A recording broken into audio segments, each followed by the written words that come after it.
صلی علی رسولہ الکریم اما بعد اعوذ باللہ من الشیطان الرجیم بسم اللہ الرحمن الرحیم رب اشرح لی صدری ویسر لی امری واحلل عقدۃ من لسانی یفقهوا قولی رب زدنی علما رب زدنی علما رب زدنی علما۔ سورہ مائدہ ہم لوگوں نے سٹارٹ کر دی تھی، اب اس کے اندر سے جو ہے رکو نمبر 6 ہم آدھا تو نہیں مطلب تھوڑا سا اس کو سٹارٹ کیا تھا، اور آیت نمبر 37 اب ہم پڑھیں گے۔ آج جو پڑھنا ہے یہاں سے سٹارٹ کرنا ہے وہ آیت نمبر 37 ہے انشاءاللہ تعالی۔ تو بسم اللہ الرحمن الرحیم۔ اور چور خواہ عورت ہو یا مرد دونوں کے ہاتھ کاٹ دو، یہ ان کی کمائی کا بدلہ ہے اور ان کی طرف سے اور ان کے لیے اللہ تعالیٰ کی طرف سے ایک دردناک عذاب ہے، یہ دردناک سزا ہے۔ تاکہ کیا ہو، کیوں اللہ تعالیٰ نے ایک طرح سے یہ حد مقرر کی ہوئی ہے، ہمیں پیچھے بھی پڑھا ہے کہ اگر کوئی کسی کی جان لے لے تو اس کے اوپر کیا حد ہے، اللہ تعالیٰ نے کیا حد مقرر کی ہوئی ہے۔ اسی طرح یہاں پہ کیا حد مقرر کی ہوئی ہے، چور کے ہاتھ کاٹنے کی کیا حد ہے کہ اس کو اگر کوئی چوری کرے، خواہ مرد ہو یا عورت، دونوں کے ہاتھ کاٹنے، ٹھیک ہے۔ تو اس کی ڈیٹیل میں انشاءاللہ ہم تفصیل میں جائیں گے کہ کس طرح سے یہ فتویٰ جو ہے وہ لگتا ہے اس کے اوپر، لیکن بہرحال یہ اللہ تعالیٰ کی طرف سے ایک سزا ہے، چاہے کوئی توبہ بھی کر لے اس کے بعد، ٹھیک ہے۔ تو توبہ قبول کرنے کا ایک طرح سے اللہ تعالیٰ کا طریقہ یہ ہے کہ وہ یہ کام کرے گا پہلے، اس کے بعد وہ توبہ کرے گا۔ ایسا نہ ہو کہ سارے جو ہے وہ بات مان جائیں کہ ہاں اس نے توبہ کر لیا، آئندہ وہ کبھی نہیں کرے گا تو ہاتھ نہیں کاٹنے، ہاتھ کاٹنے ہیں جہاں شریعت اور کسی بندے نے آگے نہیں کاٹنے، یہ حکومت کا کام ہے، ٹھیک ہے۔ یہ جو ہے وہ اسلامک گورنمنٹ کا کام ہے، یہ ہر بندے کا کام نہیں ہے، قانون کو ہاتھ میں نہیں لینا کسی نے بھی، ٹھیک ہے۔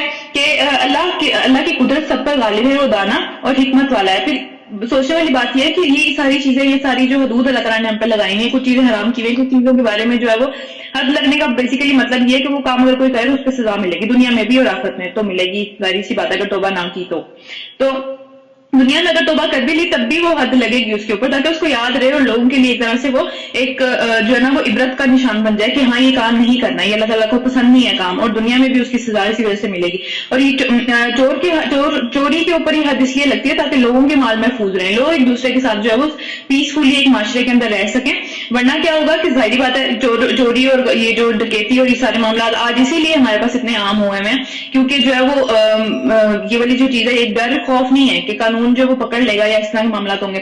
اسی طرح شراب کی جو حرمت ہے ہمارے دین کے اندر، اس کے اندر کیا ہے کہ وہ کس لیے اللہ تعالیٰ نے لگائی ہے کہ عقل کی حفاظت ہونی چاہیے نا۔ عقل ایک جو صحیح طریقے سے انسان سوچ سکتا ہے، جو صحیح طریقے سے ایک صحیح حالت میں سوچ سکتا ہے، وہ اس حالت میں نہیں سوچ سکتا جبکہ اس کے دماغ کے اوپر جو ہے وہ شراب کا نشہ چڑھا ہوا ہے۔ پھر کیا ہے کہ جان کی حفاظت کے لیے جو قتل ہے اس کو حرام کیا گیا، اس کی بھی دنیا کے اندر کی سزا ہے، چاہے وہ توبہ کر لے چاہے وہ توبہ نہ کرے۔ بات یہ ہے کہ اس کی دنیا کے اندر سزا اس لیے ہے تاکہ دوسرے لوگ جو ہیں وہ اس کو دیکھ کے سبق پکڑیں کہ یہ کام نہیں کرنا، یہ اچھا کام نہیں ہے۔ اسی طرح کیا ہے کہ حسد نسب کی حفاظت ہے کہ بھئی اس طرح کا معاشرہ نہ ہو کہ پتہ ہی نہ ہو کس کا باپ کون ہے، کس کا اس طرح کا جو معاملہ ہے سارا کا سارا حسد نسب خراب ہو جائے، پوری فیملی سٹرکچر خراب ہو جائے، اس کے لیے کیا ہے زنا حرام کیا ہوا ہے، اس کے اوپر دنیا میں سزا دی ہوئی ہے، اس کے اوپر بھی حد لگتی ہے، ٹھیک ہے۔ تو یہ سارے معاملات اللہ تعالیٰ کے ایک طرح سے یہاں پہ اللہ تعالیٰ کہہ رہے ہیں کہ اللہ تعالیٰ کو جو ہے وہ دانا اور بینا، اللہ تعالیٰ کو پتہ ہے کہ میں نے کیا کرنا ہے اور میں نے کس لیے کیا ہے یہ کام، ٹھیک ہے۔ پھر کیا ہے کہ جو ظلم کرنے کے بعد توبہ کر لے اور اپنی اصلاح کر لے تو اللہ تعالیٰ کی نظر عنایت اس پر پھر مائل ہو جائے گی، یعنی اللہ تعالیٰ پھر واپس آ جائے گا، اللہ تعالیٰ پھر توبہ قبول کر لیتا ہے۔ لیکن اس کا یہ مطلب نہیں ہے کہ وہ سزا نہیں دینی، وہ سزا دینی ہے، کیونکہ پھر تو ایسا ہی ہوگا کہ ظاہری سی بات ہے کہ جو ہے وہ سارے لوگ جو ہے وہ کریں گے اس طرح کے کام، اور اس کے بعد جو ہے وہ کہیں گے کہ بھئی ہم تو توبہ کرتے ہیں۔ اب کیا پتا اس کا توبہ کا معاملہ اس کا اللہ تعالیٰ کے ساتھ ہے، دنیا میں یہ معاملہ کرنا ہے، یہ حد لگے گی اس کے اوپر، ٹھیک ہے۔ پھر اپنی اصلاح کر لے تو اللہ تعالیٰ اس کی طرف پھر مائل ہو جائے گا۔ اللہ تعالیٰ بڑا درگزر فرمانے والا اور رحم فرمانے والا ہے، یعنی اس کی آخرت کی سزا جو ہے وہ ختم ہو جائے گی۔ کیا تم نہیں جانتے ہو کہ اللہ زمین اور آسمان کی سلطنت کا مالک ہے، جسے چاہے سزا دے اور جسے چاہے معاف کر دے، وہ ہر چیز پر اختیار رکھتا ہے۔ تو بیسیکلی یہ وہی والی بات ہے کہ اللہ تعالیٰ آخرت میں جس کو چاہے وہ بخش دے، لیکن دنیا میں وہی والی مطلب اس کے اوپر میں اس سے زیادہ ایمفسس، اس سے زیادہ اسٹریس نہیں دے سکتی کہ یہ چیز دنیا میں ضروری ہے۔ دنیا میں اس بات کے اوپر نہیں آ جانا کہ ہاں اس نے توبہ کر لی اور یہ ہو گیا وہ ہو گیا، یہ حد لگنی ہے اس کے اوپر، ٹھیک ہے۔ اے پیغمبر صلی اللہ علیہ وآلہ وسلم، تمہیں غمگین نہ کریں وہ لوگ جو کہ کفر کی راہ میں بڑی دوڑ دھوپ بڑی کوششیں کر رہے ہیں کفر کو پھیلانے کے لیے، دین کے آگے جو ہے نا وہ آ کے اس کو خراب کرنے کے لیے، اس کو بدنام کرنے کے لیے، اس کے بارے میں آج بھی ہم دیکھتے ہیں نا یہ اتنی ساری چیزیں ہیں جو کہ اسلام کو بدنام کر رہی ہے۔ اللہ تعالیٰ کہہ رہی ہے تمہیں غمگین نہیں کرنا چاہیے ان سب چیزوں میں، ٹھیک ہے، کہ خواہ وہ منافقین میں سے ہو یا پھر جو ہے وہ یعنی کہ ان لوگوں میں سے ہو جو کہ کہتے ہیں کہ ہم ایمان لے کے آئے ہیں لیکن ان کے دل میں ایمان نہیں ہے، خواہ وہ لوگ اس طرح کے کام کر رہے ہوں یا پھر وہ لوگ اس طرح کے کام کر رہے ہوں جو کہ یہودی ہیں، ٹھیک ہے، جن کا حال یہ ہے کہ بہت زیادہ جھوٹ کو کان لگا کے سنتے ہیں، جاسوسیاں کرتے ہیں جھوٹوں کے اوپر، سچ مل بھی جائے گا اس کو جھوٹ بنا کے پیش کریں گے، تو یہ کوئی اچھی بات نہیں ہے، ٹھیک ہے، دوسروں کی ٹوئیں لگانا اور جو ہے نا وہ باتیں پکڑنا، باتوں کی گہرائیوں میں جا جا کے اندر سے جھوٹ نکال کے، ٹھیک ہے، کوئی سچی بات ہے اس کو جھوٹ بنا کے پیش کرنا، یہ اچھی بات نہیں ہے۔ تو یہ اس طرح کے لوگوں کے کام ہے جو کہ دین کے اندر جو ہے وہ دین کے خلاف باتیں کرتے ہیں۔ اور پھر کیا ہے کہ دوسرے لوگوں کی خاطر جو تمہارے پاس کبھی نہیں آئے گن سن لیتے پھرتے ہیں، یعنی کہ جو کبھی آپ صلی اللہ علیہ وسلم کے پاس نہیں آئے، جن کو دین کا پتہ نہیں ہے، جیسے آج بھی ہم دیکھتے ہیں، ٹھیک ہے، بہت سارے ایسے لوگ ہیں جس کو اسلام کا صرف بری خبروں کی وجہ سے ہی پتہ ہے، ان کو نہیں پتا اصل اسلام کیا چیز ہے۔ تو یہ انہی کی بات ہوتی ہے کہ جن کو اصل چیز کا پتہ نہیں ہے، ان کی خاطر وہ اس طرح کی باتوں کے اندر بہت زیادہ جو ہے نا جاتے ہیں کہ کسی طرح سے کوئی بری بات مل جائے جس کو بڑھا چڑھا کے اس میں 10 جھوٹ لگا کے پیش کر سکیں، ٹھیک ہے، تاکہ جو نہیں آیا آج تک قریب اس کے وہ آ بھی نہ سکے، وہ آئندہ بھی کبھی نہ آئے، ٹھیک ہے۔ تو اس کی یہ ساری جو حرکتیں ہیں ہمیں جو ہے وہ پریشان ان کو نہیں کرنا چاہیے۔ اس وقت اللہ تعالیٰ نبی صلی اللہ علیہ وسلم کو یہ باتیں کہیں کہ اس وقت بھی یہی کام کر رہے تھے اور یہ آج بھی یہی کام کر رہے ہیں، ہم ان کو دیکھتے ہیں، ٹھیک ہے۔ تو پھر کیا کتاب اللہ کے الفاظ کو کیا کرتے ہیں، آگے پیچھے کر کے پیش کرتے ہیں کہ ہم پہلے بھی پڑھ چکے ہیں، سمیعنا و اطعنا اس کی بہت اچھی اگزامپل ہے ہمیشہ سے، ٹھیک ہے۔ سمیعنا و اطعنا جو صحابہ انہوں نے کہا تھا کہ ہم نے جو سن لیا ہم اس کی اطاعت کریں گے، ہم مانیں گے اسے، لیکن انہوں نے کیا کہا سمیعنا و عصینا، ہم جو سن لیا ہے لیکن دل میں کہتے تھے ماننا ہم نے نہیں ہے، ٹھیک ہے، سن لیا ہم نے، ٹھیک ہے، بس احسان کر دیا سن کے، ٹھیک ہے۔ تو اپنی جگہوں کو آگے پیچھے کرتے ہیں، اسی طرح بہت سارے حکموں کو آگے پیچھے کر کے بدل دیتے ہیں، نہیں نہیں یہ تو قرآن میں ایسے نہیں ہے، ایسے ایسے اس طرح کی باتیں کر کے، ٹھیک ہے۔ اسی طرح آج کل جو جہاد کے بارے میں انہوں نے اتنا مسئلہ خراب کیا ہوا ہے، اب پتہ نہیں ہے جہاد کا اصل مطلب کیا ہے، لیکن جہاد کو اتنا مشکل کر کے اتنا برا کر کے پیش کرتے ہیں، حالانکہ جہاد کا مطلب کوشش کرنا ہے، صرف اس کا مطلب قتال نہیں ہے، ان کو اصل لفظ بھی نہیں پتا کہ جنگ کا مطلب کیا ہے اصل میں عربی میں، ٹھیک ہے، صرف جہاد کو پکڑا ہوا ہے اور اس کو آگے پیچھے سے رول دیا، تو یہی وہاں پہ بات ہو رہی ہے، ٹھیک ہے، کہ اس کے صحیح معنی سے ہٹا کر اس کے معنی آگے پیچھے کر دیتے ہیں اور لوگوں سے کہتے ہیں کہ اگر تمہیں یہ حکم دیا جائے تو یہ نہ مانو، مطلب اگر تمہیں یہ حکم دے دیا جائے تو پھر یہ تو کبھی بھی نہیں ماننا چاہیے، جس میں جہاد کے بارے میں آج کل یہ بات ہو رہی ہے کہ جہاد والی آیتوں کو ہی نکال دیں قرآن سے، ٹھیک ہے۔ اس طرح کی باتیں، اس طرح کی فتنے ہمیشہ سے چلتے آ رہے ہیں، ابھی آگے بھی چلتے رہیں گے۔ تو جسے اللہ نے یہ فتنے میں ڈالنے کا ارادہ کر دیا ہو تو اللہ کی گرفت سے بچانے کے لیے کوئی کچھ نہیں کر سکتا ان کے لیے، ان کے حرکتوں کی وجہ سے اللہ تعالیٰ نے ان کو اس مقام پہ چھوڑ دیا کہ وہ بس اپنے آپ میں ہی لگے ہوئے ہیں، اپنی کوششوں میں لگے ہوئے ہیں، تو وہ اللہ تعالیٰ کی طرف سے ایک طرح سے فتنے میں جا رہے ہیں۔ پھر یہ وہ لوگ ہیں جن کے دلوں کو اللہ تعالیٰ نے پاک نہیں کرنا چاہا، ٹھیک ہے، یعنی ہم اگر کوئی غلطی کرتے ہیں، اللہ کا لاکھ لاکھ شکر ہے ہمارے پاس ایسی کوئی مصیبت آ جاتی ہے، کوئی ایسا واقعہ ہو جاتا ہے، کوئی بندہ ہمارے سے آ کے ہمیں بتا دیتا ہے کہ بھئی یہ چیز ٹھیک نہیں ہے، ہم کہیں اور سے سن لیتے ہیں، کچھ بھی کسی نہ کسی طریقے سے اللہ تعالیٰ ہمارے دلوں کو پاک کر دیتے ہیں غلطی کے بعد، ٹھیک ہے، یا پھر 10 غلطیوں کے بعد، کبھی نہ کبھی ڈاؤن دا لائن زندگی میں آگے چلتے چلتے کہیں نہ کہیں اللہ تعالیٰ ہمیں پکڑ کے واپس لے آتے ہیں۔ لیکن یہ وہ لوگ ہیں جنہیں اللہ تعالیٰ نے ایک طرح سے چھوڑ دیا ہمیشہ کے لیے کہ بس ٹھیک ہے دنیا میں موجے کر لیں، آگے جا کے پکڑے جائیں گے، ٹھیک ہے۔ تو کیا ان کے لیے دنیا میں رسوائی ہے اور آخرت میں سخت سزا ہے۔ پھر کیا کہ یہ جھوٹ سننے والے اور بہت زیادہ حرام مال کھانے والے، بہت زیادہ جھوٹ سنتے بھی ہیں بولتے بھی ہیں، ٹھیک ہے، اس ظاہر بات ہے جھوٹ سنیں گے، اس کو مزید 3 کی 4 لگا کے آگے پیش کریں گے، اس کے بعد بہت زیادہ حرام مال بھی کھائیں گے، ظاہر بات ہے اب جھوٹ بولیں گے، اس کو آگے بڑھا چڑھا کے پیش کرنا ہے میڈیا کے اندر، جس طرح سے اب آج کل کا جو ہم لوگ کا ایک طرح سے پورا پروپیگنڈا چل رہا ہے، اس میں کیا ہے ظاہر سی بات ہے جھوٹ بولنا ہے نا، اب اس کو ایک طرح سے بڑھا چڑھا کے پیش کرنا ہے، جو خبر نہیں بھی ہے اس کو بھی بنا چڑھا کے پیش کرنا ہے، تو اس کے لیے پھر ظاہر سی بات ہے رشوتیں بھی لینی پڑیں گی، اس کے لیے جو ہے وہ ڈفرینٹ اس طرح کے کام بھی کرنے پڑیں گے، تو یہ اس طرح کے یہ سارے ملتے جلتے کام ہے جو کرتے چلے جاتے ہیں۔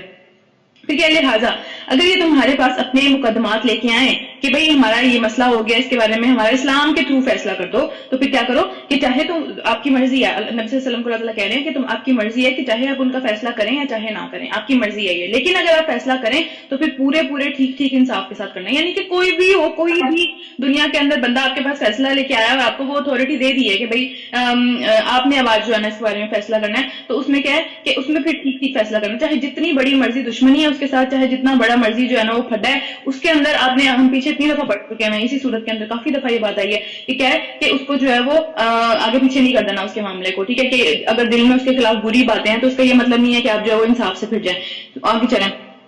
تو کیا ہے اللہ تعالیٰ انصاف کرنے والا کو بہت پسند کرتا ہے، ہم نے پہلے بھی یہ بات پڑھی ہے کہ انصاف والے جو ہوں گے، کچھ کل پڑھا تھا کہ وہ جو ہے وہ نور کے ممبروں پہ ہوں گے قیامت والے دن، ٹھیک ہے، اللہ تعالیٰ کے دائیں طرف ہوں گے اور اللہ تعالیٰ کے دونوں ہاتھ دائیں ہیں، ٹھیک ہے، اور اللہ تعالیٰ جو ہے وہ ان کو شدید اچھا مقام جو ہے وہ آخرت میں دے گا، کیونکہ یہ وہ لوگ ہیں جو کہ اپنی ذات کے ساتھ بھی انصاف کرتے ہیں اور اپنے گھر والوں کے درمیان میں بھی انصاف کرتے ہیں، اور جہاں جہاں ان کو موقع ملتا ہے وہ ہمیشہ انصاف کی بات کرتے ہیں، وہ ہٹتے نہیں انصاف سے پیچھے۔ پھر کیا اور یہ تمہیں کیسے حکم بناتے ہیں کہ جبکہ ان کے پاس تورات موجود ہے، یعنی کہ اب ان کے پاس بھی تو تورات موجود ہے نا، لیکن وہ صرف یہ دیکھنے کے لیے آتے ہیں بیسیکلی کہ ان کے پاس کیا ہے، ٹھیک ہے. یہ کس طرح سے فیصلہ کریں گے؟ مانیں گے نہیں، وہ صرف اس لیے آ رہے ہیں کہ صرف ایک دفعہ چیک کر لیں، اگر کوئی ادھر ادھر کی بات ہوئی تو اس کا جو ہے نا ایک طرح سے پورا کا پورا ایک ایشو بنا کے پیش کریں گے ہر جگہ پہ کہ یہ لوگ تو پتہ نہیں کون ہے، کون سی شریعت فالو کرے ہیں، ہمارے جیسے تو نہیں ہے، یہ تو اللہ کی طرف سے نہیں ہے. تو اس طرح کے معاملات ہیں. ٹھیک ہے، جس میں اللہ نے لکھا ہوا ہے سب کچھ، حکم لکھا ہوا ہے، حکم کی بات تو شریعت کی یہاں پہ بات ہو رہی ہے. ٹھیک ہے، تو شریعت کے مطابق اگر فیصلہ کرنا ہے، فرض کریں کسی نے چوری کر دیا، کسی نے قتل کر دیا، کسی نے کوئی اس طرح کا معاملہ کر دیا کہ اب اس کے اوپر جو ہے وہ حد لگنی ہے یا کچھ اس طرح کا معاملہ ہے، تو یہ سارے کے سارے معاملات ان کی شریعت میں بھی سیم تھے جیسے ہمارے ہیں. تو وہ یہ دیکھنے کے لیے آتے تھے کہ بھئی اچھا یہاں کیا ہو رہا ہے، یہ کیا فیصلہ کریں گے اس بارے میں، پھر ہم اس کے بارے میں ایک جو ہے نا وہ ایشو کریٹ کریں. پھر کیا جس میں اللہ نے حکم لکھا ہوا ہے، پھر یہ اسے ایسے کیسے اس سے منہ موڑ رہے ہیں، یعنی کہ تم بھی وہی فیصلہ کر رہے ہو، وہ بھی وہی فیصلہ کر رہے ہیں، لیکن یہ بات اصل میں اینڈ پہ وہ کریں گے جو کہ ان کا دل کر رہا ہوگا.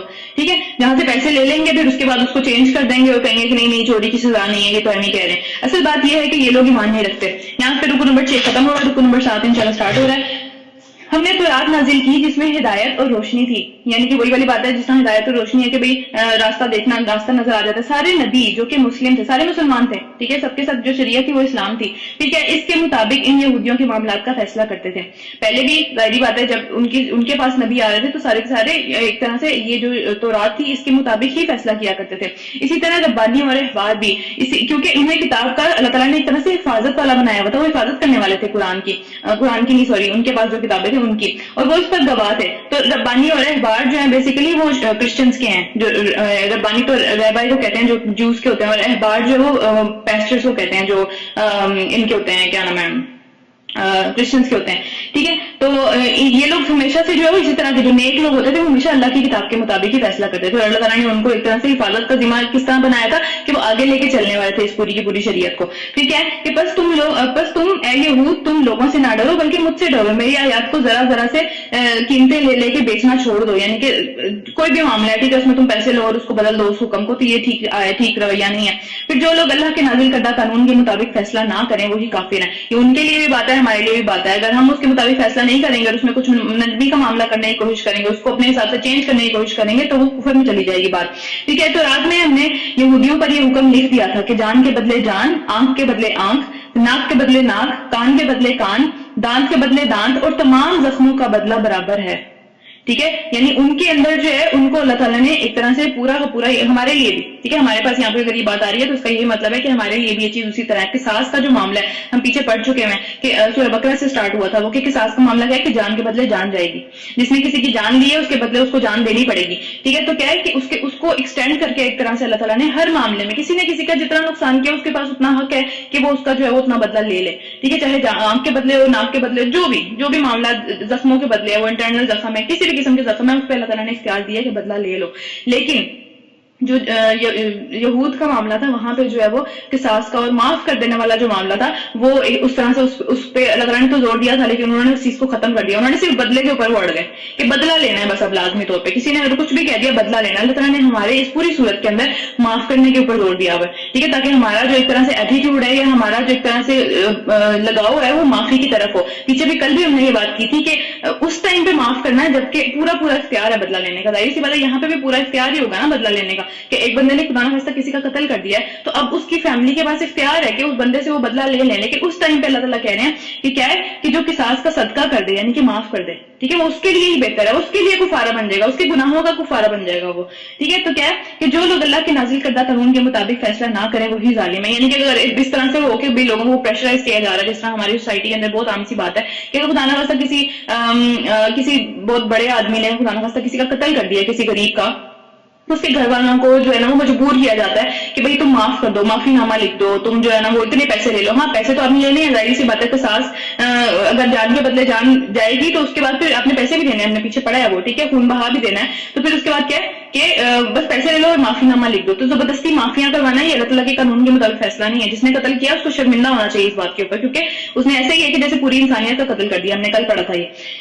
تو پھر کیا ہے کہ معاف کر دے تو اس کا ہی کفارہ ہوگا وہ. تو یعنی کہ بات یہ ہے کہ مرد ہو یا عورتیں ہوں دونوں کے لیے ایک ہی یہ قانون ہے کہ بھائی دانت کے بدلے دانت، اور ہر چیز کے بدلے آپ بدلہ لے سکتے ہیں. اللہ تعالیٰ نے کہا ہے بدلہ لے سکتے ہیں، لیکن ظاہر سی بات ہے ہم اسی کے مطابق کیسے بدلہ لے سکتے ہیں؟ ہم ٹوٹل انصاف کر ہی نہیں سکتے نا.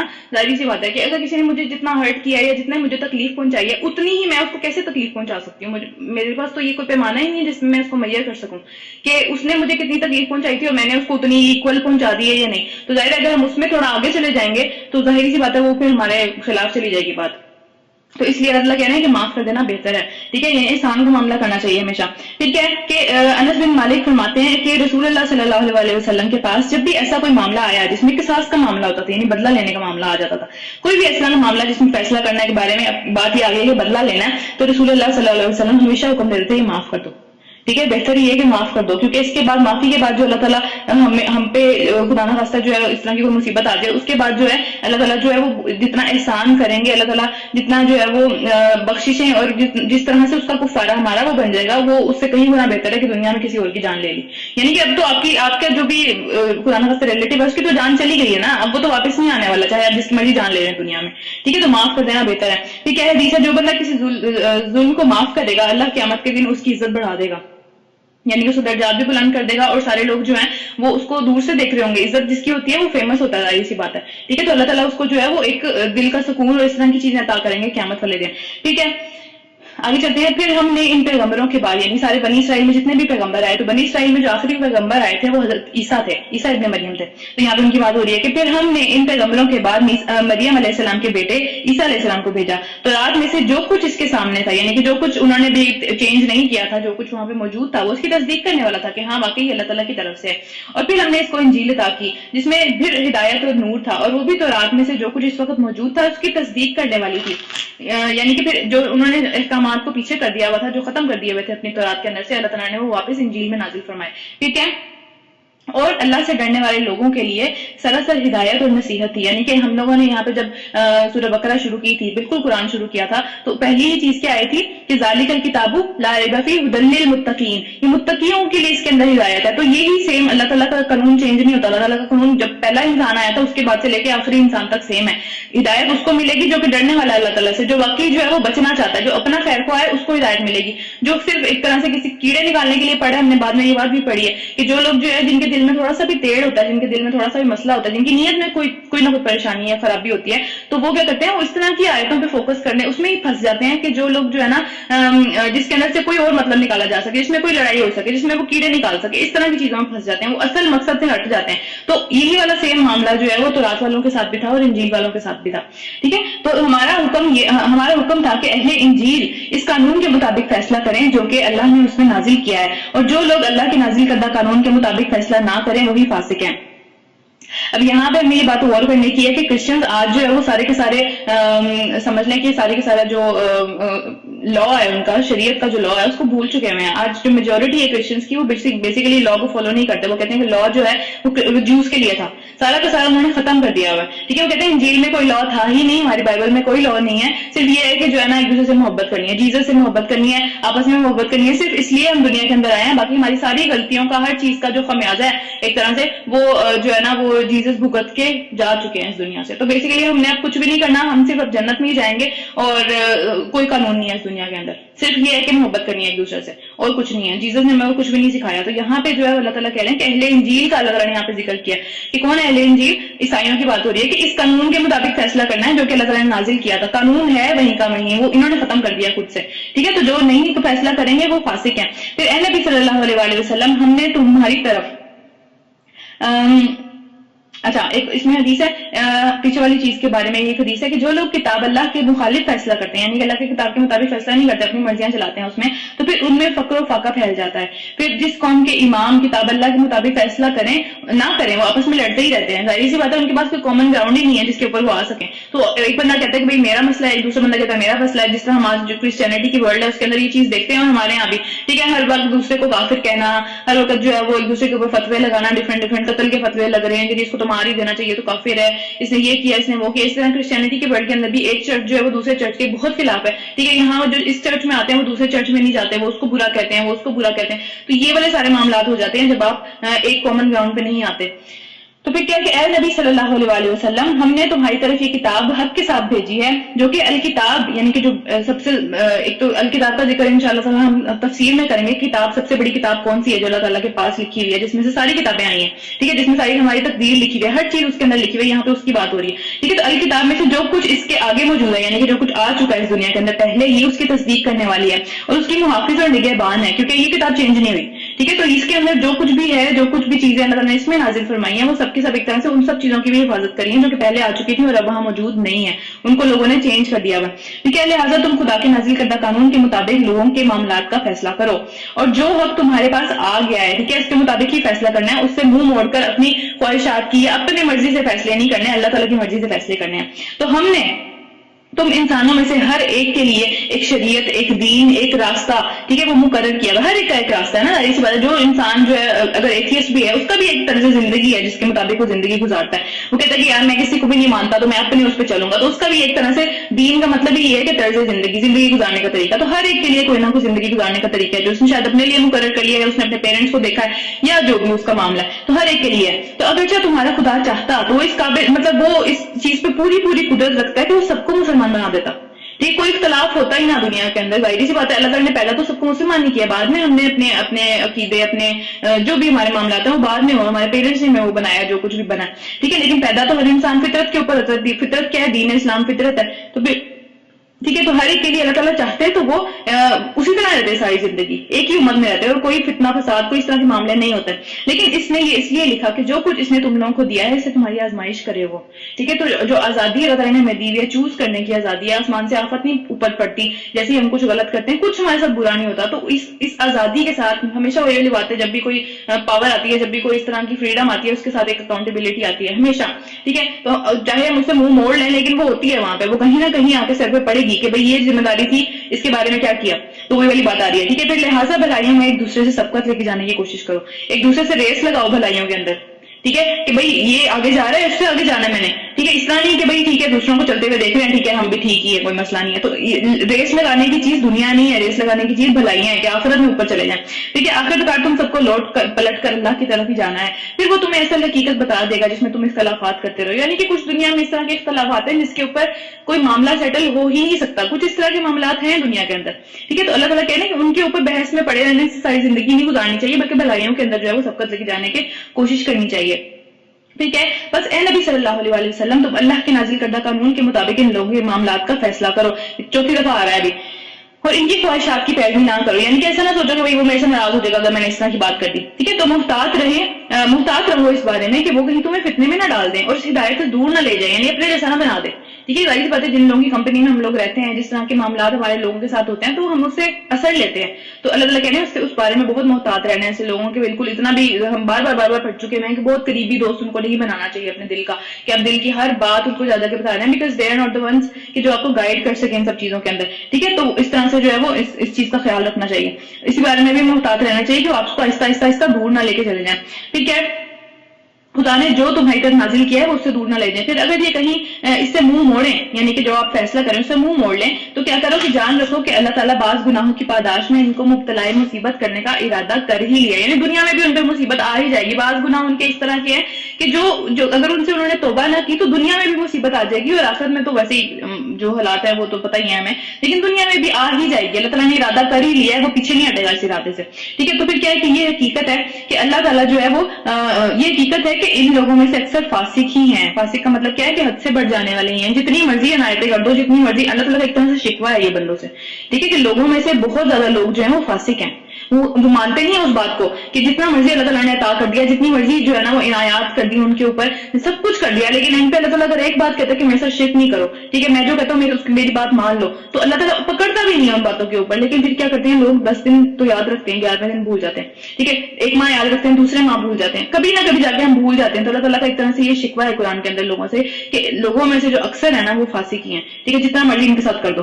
پھر کیا ہے کہ تو پھر کیا جاہلیت کا فیصلہ چاہتے ہیں، یعنی جاہلیت میں جس طرح سے فیصلے کی جاتے تھے اپنے گمان کے اوپر، کیونکہ کوئی کتاب تو تھی نہیں، تو کیا ہے اس طرح کا فیصلہ کرنا چاہتے ہیں. حالانکہ جو لوگ اللہ پر یقین رکھتے ہیں ان کے نزدیک اللہ سے بہتر فیصلہ کرنے والا کون ہو سکتا ہے. کس کو اللہ تعالیٰ سے زیادہ اپنا جو ہے وہ سگا مانتے ہیں. یہاں پہ رکو نمبر 7 ختم ہو رہا ہے، رکو نمبر 8 سٹارٹ ہو رہا ہے. اے لوگوں جو ایمان لائے ہو، یہودیوں اور عیسائیوں کو اپنا قریبی دوست نہ بناؤ. پھر وہ بات آ گئی. ٹھیک ہے، پھر کیا یہ آپس میں ہی ایک دوسرے کے رفیق ہیں. جتنے زیادہ قریبی آپس میں اتنا قریب تمہارے ساتھ کبھی نہیں ہو سکتے. اور اگر تم میں سے کوئی ان کو اپنا قریبی دوست بناتا ہے تو اس کا شمار بھی پھر انہی میں سے ہے. یعنی کہ جو ان کے طور طریقے اپنائے گا، جو ان سے انفلوئنس ہوگا جو اپنی زندگیوں میں ان کو بہت زیادہ قریب لانے کی کوشش کرے. ظاہری بات ہے ایک اچھا رشتہ، ایک اچھا سمجھنے کہ مسلمان کا ایک کیریکٹر ہونا چاہیے. ظاہری سی بات ہے، اس میں تو کوئی دو رائے ہے ہی نہیں ہے کہ جو ہے ایک کیریکٹر آپ کا اپنی جگہ پہ ہے، لیکن اس کو اپنا اتنے قریب لے کے آنا کہ آپ کی پرسنالٹی اس سے افیکٹ ہو رہی ہے، ان کے خیالات آپ کے اوپر اس طرح سے افیکٹ ہونا شروع ہو گئے ہیں کہ اب آپ کو اپنے خیالات جو کچھ آپ اس کو کوشچن کرنے لگے ہو، تو پھر ظاہر ہے ہم اپنی جو ایک طرح سے بھلائی اللہ تعالیٰ نے ہمیں دی ہوئی ہے، ایک رہنمائی دی ہوئی ہے، اس سے دور چلے جائیں گے. تو پھر کیا یقیناً اللہ ظالموں کو اپنی رہنمائی سے محروم کر دیتا ہے، یعنی دے کے چھین لیتا ہے واپس. اگر ہم خود اس کی قدر نہیں کریں گے تو اللہ تعالیٰ دے کے واپس لے سکتا ہے، اس کو کوئی مسئلہ نہیں ہے اس چیز میں. ٹھیک ہے کہ تم دیکھتے ہو کہ جن لوگوں کے دلوں میں نفاق کی بیماری ہے، نفاق کیا ہے؟ منافقت کی بات ہو رہی ہے. ٹھیک ہے، اوپر کچھ اور اندر کچھ. ٹھیک ہے، وہ انہی میں دوڑ دھوپ کرتے رہتے ہیں، یعنی کہ اہل کتاب کے اندر ہی گھسے رہتے ہیں ہر وقت. ان کو یہی ہوتا ہے کہ ان سے بنا کے رکھنی ہے بہت زیادہ. مسلمان تو ہم ہیں، مسلمان کلمہ تو پڑھ لیا، ٹھیک ہے، لیکن ان سے بنا کے رکھنا بہت زیادہ ضروری ہے، یعنی کہ زیادہ ضروری کام ہے جو کہ عام کاموں سے زیادہ ضروری ہے. ٹھیک ہے کہ کہتے ہیں ہمیں ڈر لگتا ہے کہ ہم کسی مصیبت کے چکر میں نہ پھنس جائیں، یعنی کہ کہیں ایسا نہ ہو کوئی ایسی مصیبت آ جائے جس میں پھر ان کے ساتھ بنائی ہوئی تو پھر مسئلہ ہو جائے ہمارے ساتھ. تو بنا کے رکھنا بڑا ضروری ہے. ٹھیک ہے، پھر کیا کہ مطلب بعید نہیں ہے، یعنی کہ ایسا بھی ہو سکتا ہے کہ اللہ جب تمہیں فتح لے کے آئے، تمہارے لیے جب فتح لے کے آئے یا اپنی طرف سے کوئی اور بات ظاہر کر دے، یعنی کہ کوئی اور حکم آ جائے کسی اور معاملے میں. ٹھیک ہے، تو یہ لوگ اپنے اس نفاق پر جس کو یہ دلوں میں چھپائے ہوئے ہیں نادم ہو جائیں، یعنی کہ جب فیصلہ فتح آ جائے گی، پوری کی پوری فتح ہو گئی، ٹھیک ہے، ہر جگہ پہ اسلام پھیل جائے گا، کوئی رہے گا ہی نہیں اس طرح کا بندہ کہ جب یہ لوگ جو ہیں وہ جا کے دوسروں میں کام کر سکیں گے. پھر ان کو شرمندگی ہوگی اس بات پہ کہ یار نہیں، ہمیں دوسروں سے نہیں کرنا چاہیے تھا، ہمیں اپنے مذہب کے ساتھ ہی ایک طرح سے جو ہے نا وہ سنسیئر ہونا چاہیے تھا. ٹھیک ہے کہ اور اس وقت اہل ایمان کہیں گے کیا یہ وہی لوگ ہیں جو اللہ کے نام کی بڑی بڑی قسمیں کھا کر ہمیں یقین دلاتے تھے کہ ہم تو تمہارے ساتھ ہی ہیں. یعنی کہ اگر اس طرح کا معاملہ ہوتا ہے کہ ان کو فتح مل جاتی ہے اور یہ پھر ان کے ساتھ چلے جاتے ہیں، پھر اہل ایمان یہ سب باتیں کریں گے کہ یہ تو وہی لوگ تھے جو ہمارے پاس آگے قسمیں کھاتے تھے. ٹھیک ہے، تو پھر کیا ہے کہ ان کے سب کے سب اعمال ضائع ہو گئے اور آخر کار یہ نامراد اور ناکام لوگ رہیں گے. یعنی کہ دنیا کے اندر بھی ایک طرح سے ان کی حقیقت کبھی نہ کبھی کھل جاتی ہے. لوگ بے وقوف نہیں ہوتے.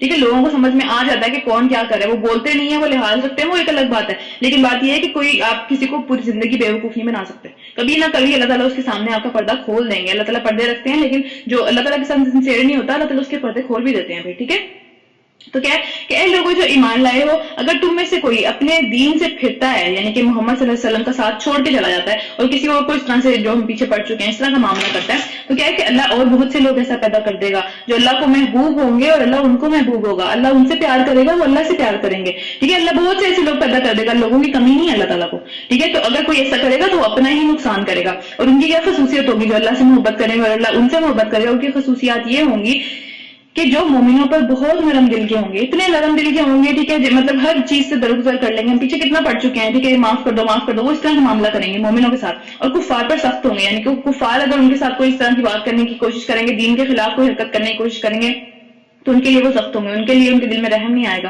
ٹھیک ہے، پھر کیا ہے کہ جو اللہ کی راہ میں جہاد کریں گے. اب یہاں جہاد کا لفظ آیا، کہ تال کا لفظ نہیں آیا. ان دونوں لفظوں میں پلیز فرق کرنا ہے بہت زیادہ. ٹھیک ہے، یہاں جد و جہد کریں گے. اللہ کی راہ میں جد و جہد ہر لحاظ سے ہو سکتی ہے، جان سے، مال سے، اولاد سے، وقت سے، صحت سے، ہر چیز سے اللہ تعالیٰ کی راہ میں جد و جہد ہو سکتی ہے. علم سے جد و جہد ہو سکتی ہے. ٹھیک ہے، کسی بھی راہ میں. اور کسی ملامت کرنے والی کی ملامت سے نہ ڈریں گے، یعنی وہ اپنا کام کر گزریں گے.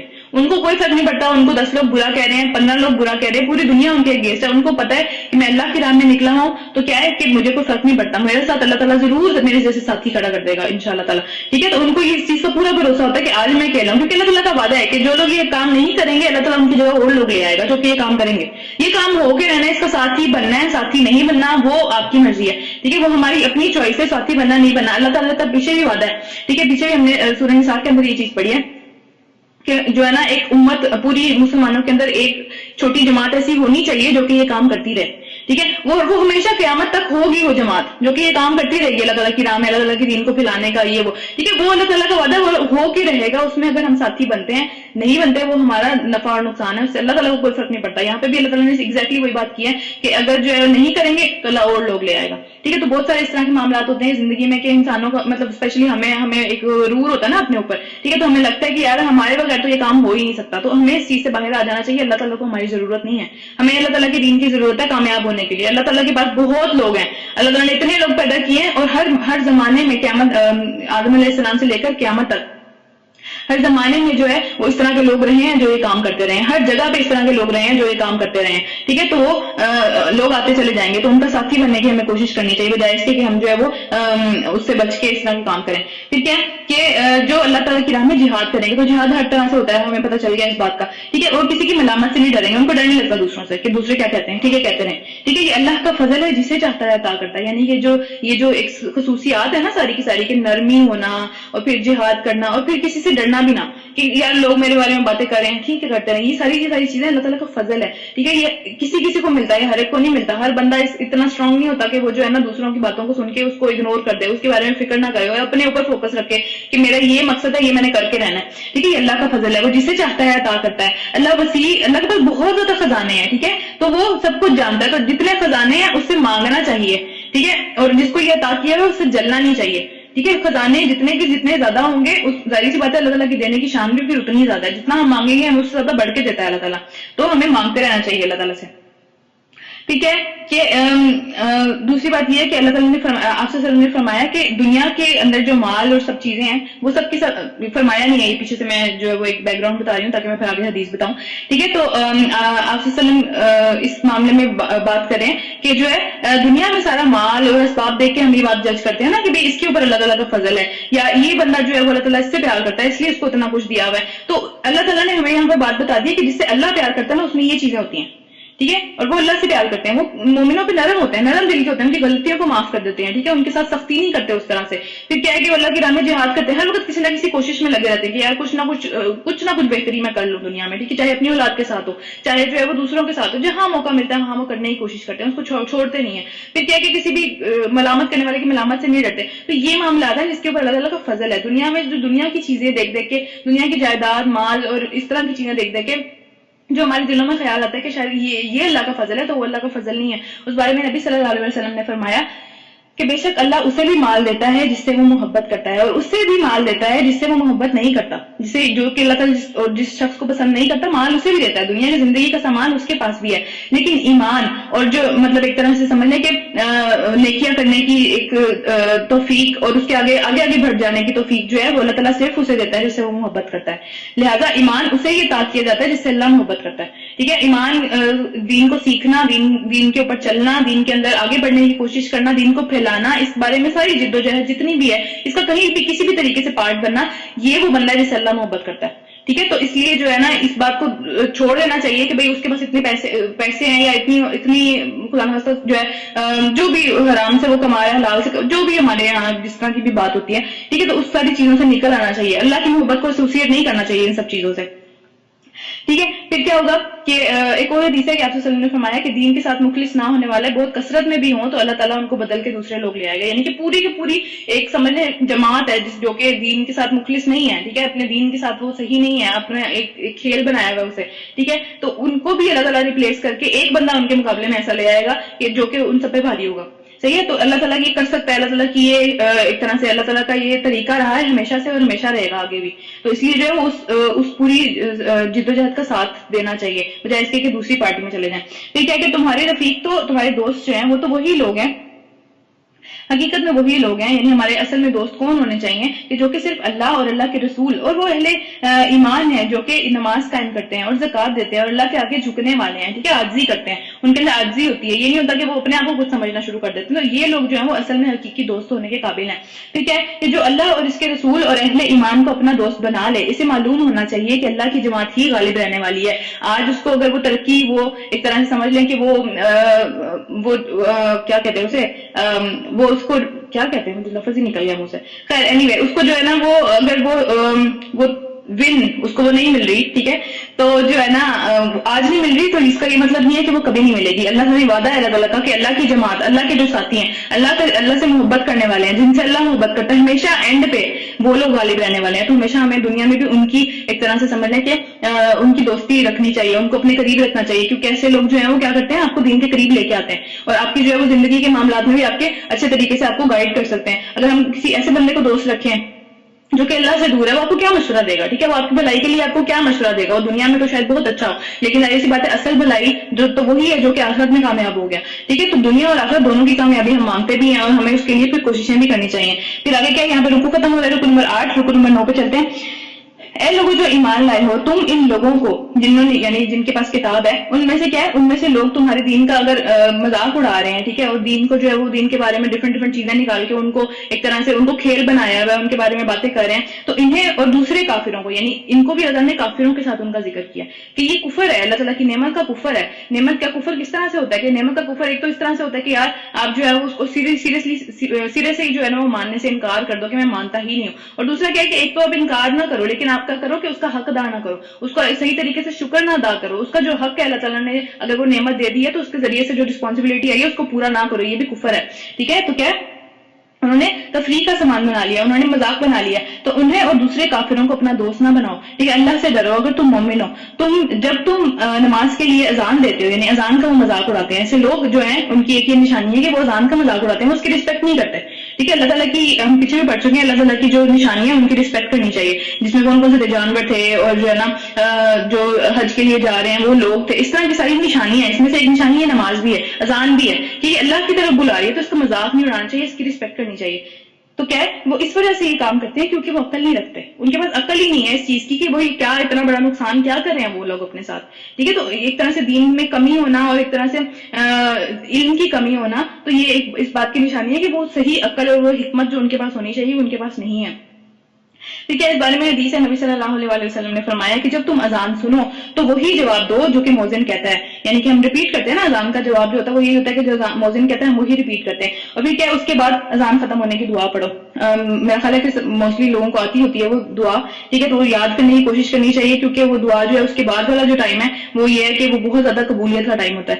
اذان دعا کے بارے میں جو قبولیت کا ٹائم ہے وہ کیا ہے کہ اذان اور اقامت کے درمیان میں، اقامت کیا ہوتی ہے کہ جو مسجد میں جب نماز پڑھنے کے لیے جاتے ہیں اس ٹائم پہ جو پہلے نماز سے پہلے جو ہے وہ ایک اذان کی طرح کی ایک چیز ہوتی ہے، وہ اس کو اقامت کہتے ہیں، وہ دی جاتی ہے لیکن وہ اسپیکر میں نہیں دی جاتی، وہ صرف نمازیوں کے لیے ہوتی ہے، ٹھیک ہے۔ تو کیا ہے کہ وہ اس کے اور اس کے درمیان میں اذان اور اقامت کے درمیان کی جو دعا ہے وہ لازمی اللہ تعالیٰ قبول کرتے ہیں، وہ شدید ترین قیمتی ترین ٹائم ہے وہ، ٹھیک ہے۔ تو اس کے اندر جو ہے وہ اس کی دعا یاد کرنی چاہیے، اور جو ہے اس کے بعد پھر اللہ تعالیٰ سے جو بھی آپ دنیا کی بھی دعائیں مانگیں گے وہ اللہ تعالیٰ قبول فرماتے ہیں۔ پھر کیا کہ ایک اور حدیث ہے کہ اس وقت کی دعا جو ہے وہ رد نہیں کی جاتی ہے، اذان کے بعد کی جو دعا ہے وہ اللہ تعالیٰ رد نہیں کرتے، وہ قبول فرماتے ہیں اپنے حکم سے، ٹھیک ہے۔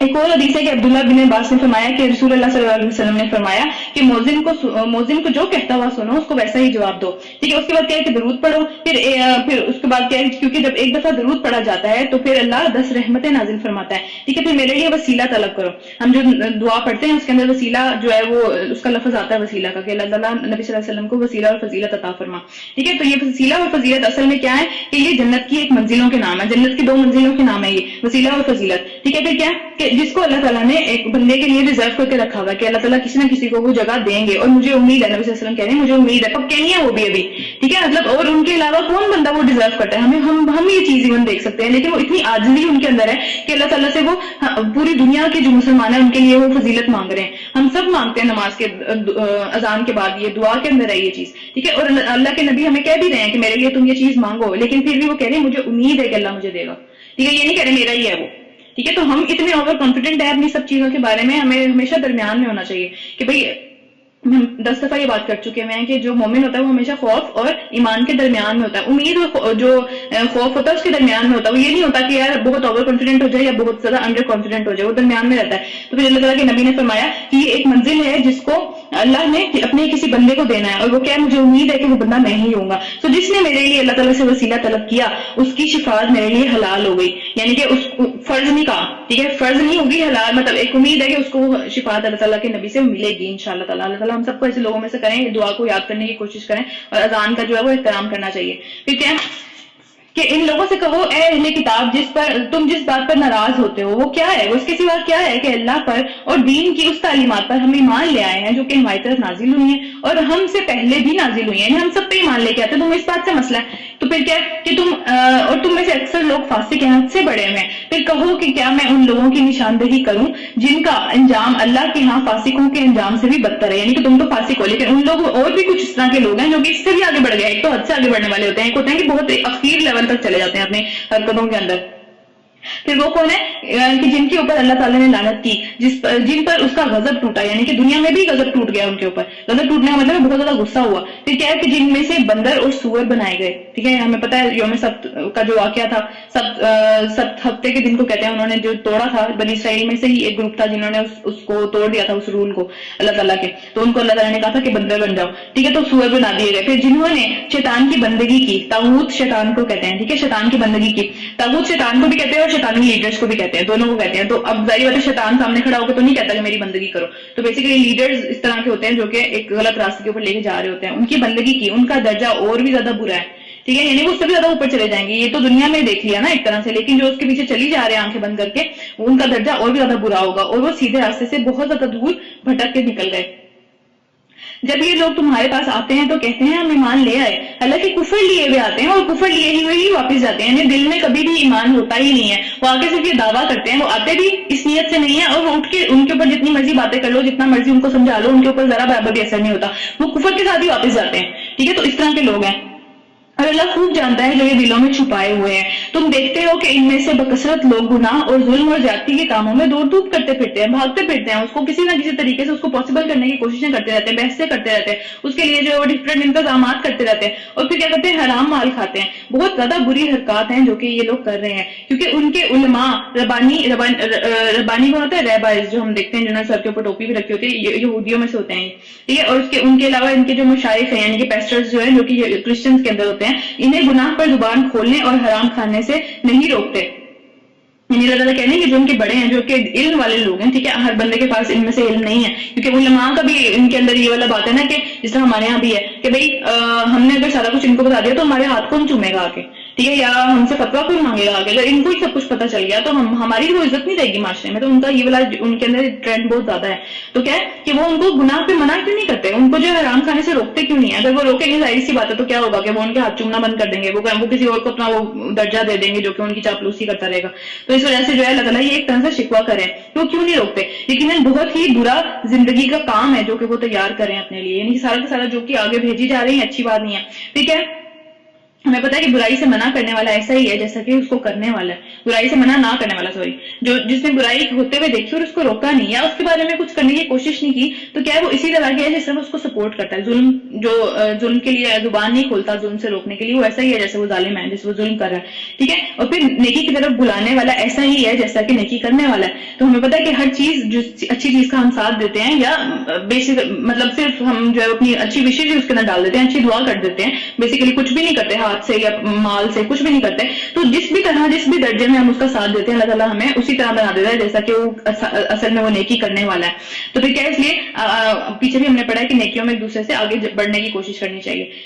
پھر کیا یہودی کہتے ہیں کہ اللہ کے ہاتھ بندھے ہوئے ہیں, یعنی کہ اللہ تعالیٰ خود دیتا نہیں ہے. ہم سے پیچھے بھی ہم نے یہ بات پڑھی ہے کہ اللہ تعالیٰ جو یہودی پہلے بھی یہ بات ہم نے پڑھی ہے کہ وہ کہتے تھے کہ اللہ جو ہے نا وہ خود تو فقیر ہے اور ہم امیر ہیں, ہم سے دلواتا رہتا ہے خود تو دیتا نہیں ہے. ٹھیک ہے, تو یہاں پہ بھی یہی بات ہے کہ اللہ کے ہاتھ بندے ہوئے ہیں, خود کچھ ہے نہیں, اللہ تعالیٰ کے پاس ہم سے ہی دلواتا رہتا ہے, نعوذ باللہ.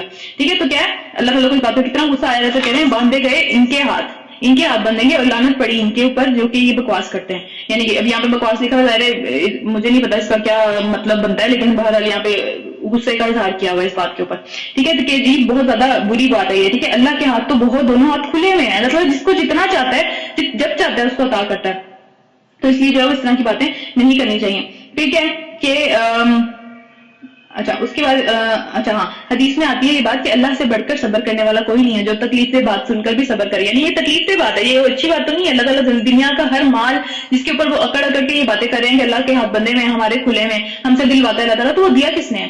ٹھیک ہے, تو اللہ تعالیٰ سے زیادہ صبر کرنے والا کوئی نہیں ہے جو کہ بری باتوں کے اوپر صبر کر جاتا ہے. پھر کیا کہ ایک اور حدیث میں آتا ہے کہ تکلیف دہ بات سن کر اللہ سے زیادہ صبر کرنے والا کوئی نہیں ہے. لوگ اس کا بیٹا ہونے کا دعویٰ کرتے ہیں, یعنی کہ یہودی یہ بھی کہتے تھے نا کہ ہم اللہ کے بیٹے ہیں, اللہ ہم سے اتنا پیار کرتے جیسے اپنے بیٹوں سے کیا جاتا ہے, تو ہم اللہ کے بیٹے ہیں. تو لوگ اس کا بیٹا ہونے کا دعویٰ کرتے ہیں اور اس کا ہمسر بنا دیتے ہیں, یعنی اس کے ساتھ شریک کرتے ہیں, اور پھر بھی وہ ان کو عافیت دیتا ہے, ان کو رزق دیتا ہے, ان کی حفاظت کرتا ہے اور انہیں کئی نعمتیں عطا کرتا ہے. یعنی روکتا نہیں آتی نعمتیں. اتنا زیادہ صبر ہم کسی کو کوئی احسان نہیں کرتے, ہم صرف اپنے دوستوں کو بھی, کیا احسان ہے ہمارا دوستوں کے اوپر, کوئی بھی احسان نہیں ہے. ٹھیک ہے, یا اپنے گھر والوں کے اوپر بھی ہمارا کیا احسان ہے, ہمارا تو کوئی بھی احسان نہیں ہے نا. ہم نے ان کو کیا دیا, اللہ تعالیٰ نے ہمیں ایک وسیلہ بنایا ہے. ٹھیک ہے, اس کے اندر ہم آ کے جو بھی بھلائی کا کام کریں گے اس میں ہم اپنے لیے بھی تو وہ بھلائی کر ہی رہے ہوتے ہیں نا, کہ ہمارے بھی آخرت میں وہ جائے گی, وہ حصہ دار بنے گی. لیکن کیا ہے کہ اگر خدا نخواستہ ان میں ہمارے ساتھ کوئی انبن ہو جائے تو ہم اس طرح سے ان کے اوپر آتے ہیں کہ بھئی یہ تو بہت ہی زیادہ برا اس نے میرے ساتھ کر دیا، ہم تو برداشت نہیں ہوتا، کوئی نظریں بھی پھیر لے. ٹھیک ہے، تو اللہ تعالیٰ کا حوصلہ، اللہ تعالیٰ کا ایک طرح سے صبر کس طرح کا ہے کہ وہ پھر بھی روکتا نہیں ہے اپنی ساری عنایات. ہمارے ساتھ خدا نخواستہ کوئی برا کر دے، ہم اس کو سب سے پہلے تو جو وہ اچھائی کر رہے ہوتے ہیں اس کو روکتے ہیں، اس کے بعد اس کی برائیاں کرنی شروع کرتے ہیں. ٹھیک ہے، تو یہ ہم تو بہت ہی نیچے گر جاتے ہیں. اللہ تعالیٰ کا جو حوصلہ ہے اس کے تو ہم بات ہی نہیں کر سکتے.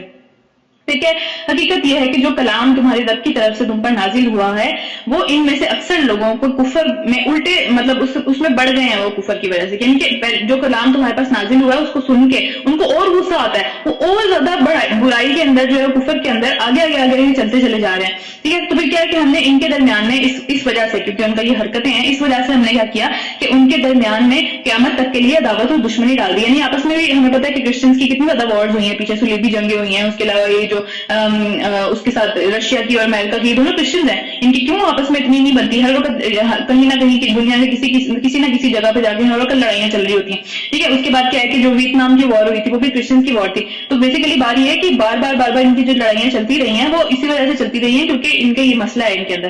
تو اللہ تعالیٰ نے کہا ہے کہ ہم نے ان کے درمیان میں قیامت تک کے لیے دشمنی ڈال دی ہے. اور جب بھی کبھی یہ جنگ کی آگ بھڑکاتے ہیں اللہ تعالیٰ اس کو ٹھنڈا کر دیتا ہے. یعنی ہم پیچھے بھی پڑ چکے ہیں، اللہ تعالیٰ کا یہ احسان ہے کہ اس طرح کے معاملات ہوتے رہتے ہیں کہ بھئی اب جنگ کا بالکل ٹوٹلی اس طرح کا معاملہ آ گیا کہ اب جنگ ہونے والی ہے، لیکن کچھ نہ کچھ کر کے اللہ تعالیٰ اس کو ٹھنڈا کر دیتے ہیں. تو اللہ تعالیٰ کا احسان ہے ہمارے پہ. اور یہ زمین میں فساد پھیلانے کی کوششیں کرتے رہتے ہیں، کرتے رہیں گے آگے بھی، مگر اللہ فساد پھیلانے والوں کو پسند نہیں کرتا بالکل بھی. تو کیا ہے کہ اگر ان نافرمانیوں کے بجائے یہ لوگ کیا کرتے ہیں کہ اللہ تعالیٰ سے ڈرنے کی، تقویٰ کی روش اختیار کرتے، اور تو ہم کیا کرتے ہیں، ہم ان کی برائیاں ان سے دور کر دیتے. ساری کی ساری برائیاں جتنی بھی چھوٹی موٹی رہ جاتی ہیں وہ دور کر دیتے ان سے، اور ان کو نعمتوں بھری جنتوں میں پہنچاتے. یعنی آگے تو نعمتوں بھری جنتوں میں پہنچاتے ہیں، لیکن اس دنیا کے اندر بھی نعمتوں بھری جنت، سب سے بڑی نعمتوں والی جنت کیا ہے کہ انسان کا دل جو ہے وہ بالکل مطمئن ہو، اس کو کسی قسم کا خوف نہ ہو، اس کو کسی قسم کا رنج نہ ہو، سکون میں ہو، اطمینان میں ہو، پورا اس کو جو ہے نا ایک طرح سے ہر لحاظ سے اس کو سکون ہو. تو اس طرح کا جو دل ہوتا ہے، اس طرح کا سکون والا دل ہوتا ہے، اللہ تعالیٰ انہیں لوگوں کو عطا کرتے ہیں جو کہ تقویٰ کی روش اختیار کرتے ہیں. پھر کیا ہے کہ کاش ان لوگوں نے تورات اور انجیل اور دوسری کتابوں کو قائم کیا ہوتا. قائم کرنے کا مطلب کیا ہے کہ عمل سے بھی اور علم سے بھی، علم میں بھی پھیلایا ہوتا اور عمل سے بھی اس کا ایک طرح سے ثبوت دیا ہوتا. پھر کیا ہے کہ جو ان کے رب کی طرف سے ان کے پاس بھیجی گئی تھی، ایسا کرتے تو ان کے لیے ایسا اگر کرتے، ایسا اگر کوئی بھی کرے گا آگے بھی، ان کے لیے بھی سیم بات تھی، ہمارے لیے بھی سیم ہے.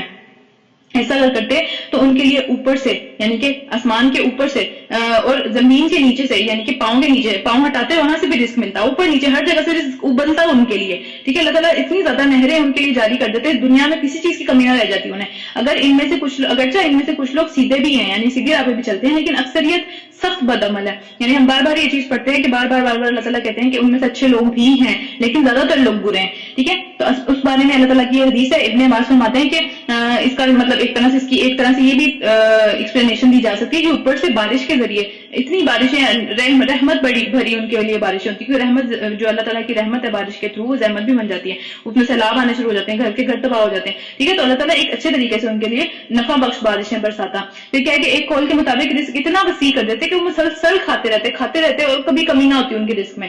ٹھیک ہے کہ جو اللہ سے ڈرے اور اللہ کو ہر مشکل سے، یہ حدیث بھی ہے ٹھیک ہے، جو اللہ سے ڈر کر کام کرے گا تو اللہ تعالیٰ اس کے لیے ہر مشکل سے نکلنے کا کوئی نہ کوئی ذریعہ بنا دے گا، اور اس کو ایسی جگہ سے رزق دے گا کہ جہاں سے وہ سوچ بھی نہیں سکتا، اس کے لیے وہاں سے مشکلات کے حل نکلیں گے. ٹھیک ہے، اس کے لیے وہ بندہ کھڑا ہو جائے گا جس کے لیے اس نے سوچا بھی نہیں تھا کبھی کہ یہ بندہ میرے لیے کبھی کھڑا ہو سکتا ہے. تو اللہ تعالیٰ سے ڈر کے، اور استغفار کے بارے میں بھی یہی بات ہے کہ استغفار جو کرتا ہے اللہ تعالیٰ اس کے لیے وہاں سے راستے نکالتا ہے جہاں سے وہ سوچ بھی نہیں سکتا کہ اس کے لیے راستے نکلیں گے.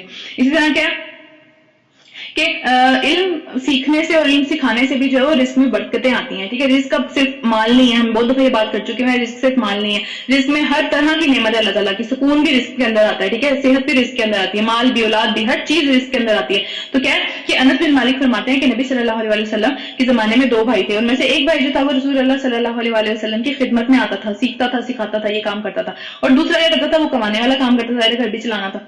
ٹھیک ہے، تو کیا ہے کہ دوسرا کمانے والا کرتا تھا. تو کمانے والا ایک دن کیا ہوا کہ وہ نبی صلی اللہ علیہ وسلم کے پاس آیا اور اس نے شکایت کی کہ یہ کچھ بھی نہیں کرتا اور یہ سارا دن جو ہے بس اسی طرح کے کام کرتا رہتا ہے کہ بس سیکھنے سکھانے کا اس کا کام ہے، یہ کچھ کماتا نہیں ہے. تو نبی صلی اللہ علیہ وسلم نے فرمایا کہ تمہیں ہو سکتا ہے کہ جتنا بھی مال اللہ تعالیٰ دے رہا ہے، تمہیں جتنی وسعت دی ہوئی ہے، جتنی تنگی تمہاری ختم ہو گئی ہے، تمہاری ساری ایک طرح سے برکت ہے، ساری کی ساری وہ شاید اسی وجہ سے ہے یہ بندہ جو کام کر رہا ہے. ٹھیک ہے، تو اس وجہ سے کیا ہے کہ ہماری زندگیوں میں بھی جو ہے وہ رزق کی برکت ہوتی ہے. ہر چیز جو ہے برکت کا مطلب ہے کہ پوری ہو جانا. ٹھیک ہے، تو ہر چیز چیز ہمیں کم بھی وہ پوری ہو جاتی ہے، ہماری نیت کے اندر، ہماری نیت کے لیے، ہماری صحت کے لیے ہر چیز پوری ہو جاتی ہے، تو اللہ تعالیٰ اس میں برکت عطا فرما دیتے ہیں. تو اس لیے یہ سب کا یہ کام جو ہے وہ برکت کا باعث ہے. ٹھیک ہے کہ آگے چلتے ہیں. یہاں پہ رکوع ختم ہو رہا ہے، 10واں رکوع سٹارٹ ہو رہا ہے. اے پیغمبر صلی اللہ علیہ وآلہ وسلم، جو کچھ تمہارے رب کی طرف سے تم پر نازل کیا گیا ہے وہ لوگوں تک پہنچا دو.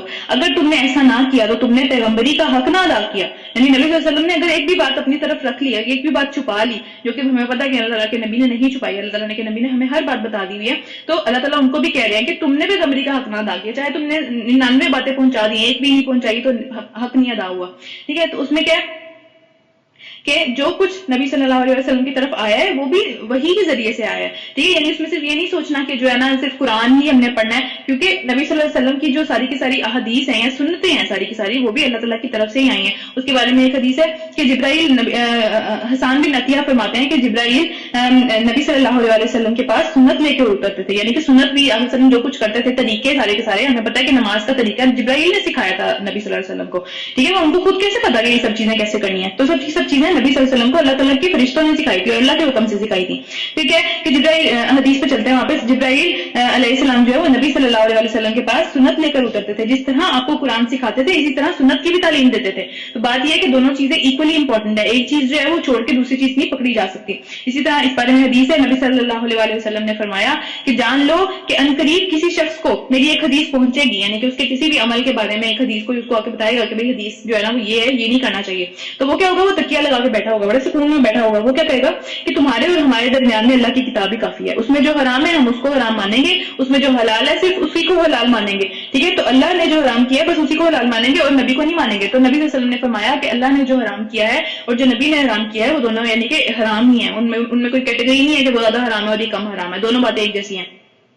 تو اس لیے دونوں کو سیکھنا ضروری ہے. ایسا نہ ہو کہیں کہ ہمیں حدیث کا پتہ نہ ہو اور حدیث کے بارے میں یا سنت کے بارے میں علم نہ ہو تو ہم قرآن کے اوپر ہی چلتے چلے جائیں اور اس کو جو ہے نا وہ ایک طرح سے حرام کام کر رہے ہیں. کیونکہ بہت ساری چیزیں اس طرح کی ہیں جس کو حدیث کے تھرو اللہ تعالیٰ نے ہمیں بتایا، بہت ساری چیزیں اس طرح کی ہیں جو قرآن کے تھرو ہمیں پتہ چلا. اور قرآن کی بھی ہر چیز کے لیے حدیث موجود ہے، اس کو زیادہ ڈیٹیل میں سمجھانے کے لیے، اس کی تفسیر کے لیے. پہلی بات ہے یہاں پہ ہم تفسیر پڑھ رہے ہیں، ہم ساتھ ساتھ حدیث پڑھتے ہیں. اس کے لیے کیوں پڑھتے ہیں؟ تاکہ ہمیں اس کی زیادہ ایک طرح سے ایکسپلینیشن سمجھ میں آئے کہ اچھا کیا مطلب کیا ہو رہا ہے یہاں پہ. ٹھیک ہے، دونوں چیزیں ضروری ہیں.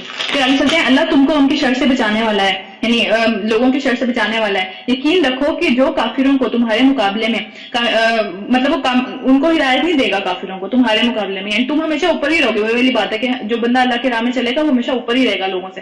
پھر کیا ہے کہ صاف کہہ دو اے اہل کتاب تم ہرگز کسی اصل پر نہیں ہو جب تک کہ تم تورات اور انجیل اور ان دوسری کتابوں کو قائم نہ کرو جو تمہارے پاس تمہارے رب کی طرف سے نازل کی گئی ہیں. یعنی کہ تمہاری کوئی اصلیت نہیں ہے، تم کسی بھی گراؤنڈ کے اوپر سٹینڈ نہیں کرتے، تمہارا کوئی سٹانس ہی نہیں ہے. اگر تم ان دونوں چیزوں میں کے اوپر آتے ہی نہیں ہو، تم تو اپنی ہی کسی اس پہ چلے گئے. اگر تم کہہ رہے ہو ہم عیسائی ہیں، عیسیٰ سے محبت کرتے ہیں، تو عیسیٰ سے محبت تم کس طرح کرتے ہو جب تم اس کی کتاب کو ہی فالو نہیں کرتے.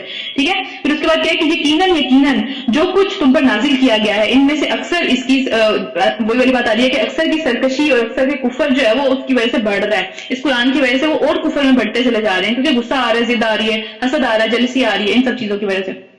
تو اللہ تعالیٰ کہتے ہیں کہ کافر قوم کے حال پر کچھ افسوس نہ کرو، کرنے دو انہیں جو کریں.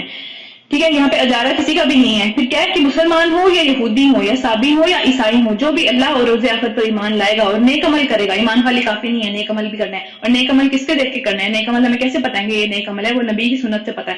ٹھیک ہے، تو پھر کیا ہے کہ بے شک اس کے لیے نہ کسی خوف کا مقام ہوگا نہ ہی رنج کا مقام ہوگا. یعنی خوف جو بیسیکلی آگے کا ہوتا ہے، فیوچر کا ہوتا ہے خوف. ٹھیک ہے، اور رنج جو ہے ریگریٹس جو ہوتے ہیں وہ پیچھے کے ہوتے ہیں، پیچھے یہ کرنا چاہیے تھا، یہ نہیں کرنا چاہیے تھا. تو اللہ تعالیٰ ان کو دونوں فکروں سے آزاد کر دیں گے. ٹھیک ہے، یعنی دنیا کے اندر بھی دونوں فکروں سے آزاد کر دیں گے اور آخرت میں تو کر ہی دیں گے، ظاہر سی بات ہے. ٹھیک ہے، آخرت میں بھی وہ لوگ بالکل پرسکون ہوں گے، مطمئن ہوں گے، کوئی مسئلہ نہیں ہوگا انہیں. لیکن دنیا کے اندر بھی ان کا اس طرح کا مقام ہوگا کہ ان کو پیچھے کی بھی کوئی فکر نہیں ہوگی، پیچھے جو بھی گزر چکا اس پہ انہیں غم نہیں ہوگا. ان کو کیونکہ غم اور جو یہ خوف ہے یہ اندر اندر گھلاتا رہتا ہے. بہت سیدھا سا کام بھی جو ہے وہ کر نہیں پاتا انسان، کیونکہ اس کے اندر کی فیلنگ، اندر کی جو کیفیتیں ہیں وہ اس طرح کی چل رہی ہوتی ہے کہ ان کو سیدھی راہ نظر ہی نہیں آ رہی ہوتی کرنا کیا. ٹھیک ہے، یا پھر اتنی ابیلٹی نہیں رہتی،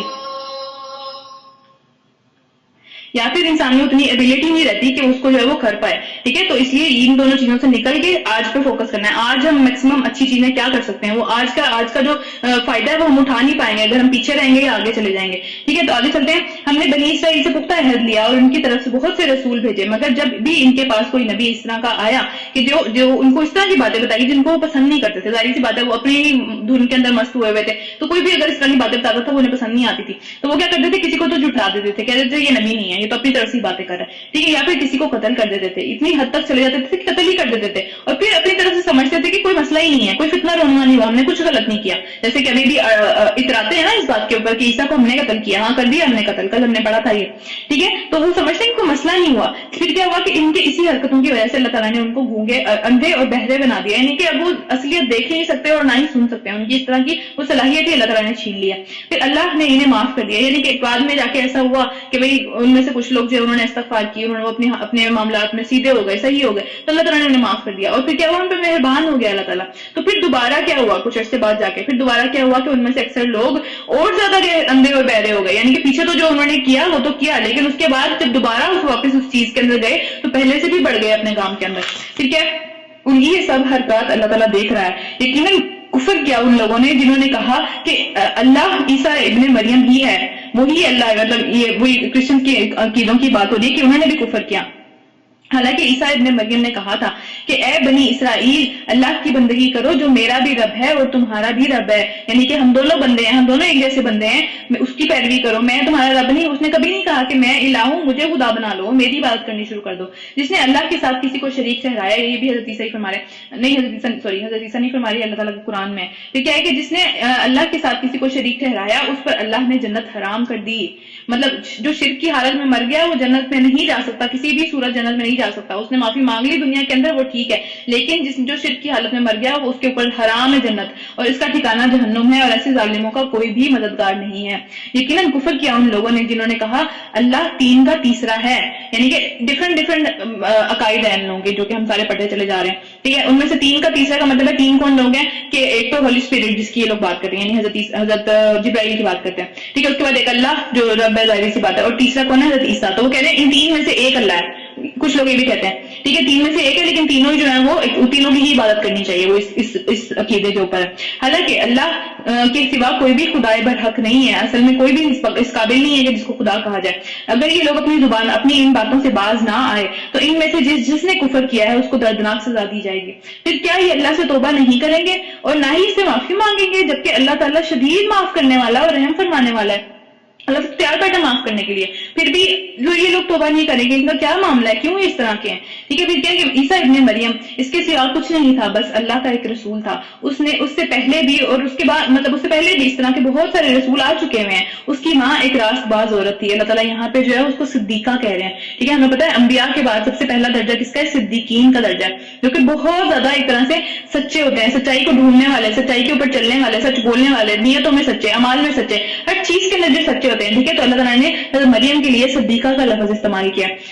تو اس کے لیے ایک طرح سے اللہ تعالیٰ نے جو ہے نا مریم کے لیے ایک سمجھ لیں کہ ان کی طرف سے ایک کلیریفیکیشن بھی یہاں پہ آ رہی ہے, کیونکہ انہوں نے یہودیوں نے نعوذ باللہ الزام لگایا تھا ان کے اوپر کہ انہوں نے زنا کی اولاد ہیں, نعوذ باللہ, عیسیٰ ابن مریم, کیونکہ ان کی شادی نہیں ہوئی بھی تھی.